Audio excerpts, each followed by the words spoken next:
உம்முடைய ராஜ்யம் வருவதாக.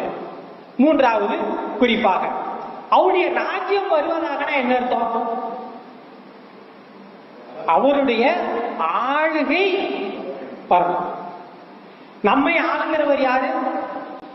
ஆண்டவர் தான். ஆண்டவராகிய இயேசு கிறிஸ்து தான் நம்மை ஆண்டு கொண்டு இருக்கிறார். உலகத்தில் இருக்கிற எல்லாரையும் அவர் தான் என்ன சொல்லி இருக்கிறார்?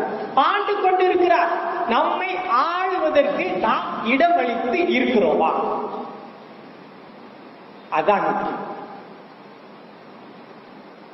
நம்முடைய மாநிலத்தை முதலமைச்சர் ஆண்டு கொண்டு இருக்கிறார் என்று சொன்னால் அவருக்கு விரோதமான செயல்கள் நாம் செய்தால் பிடிச்சு உள்ள போடுவோம்.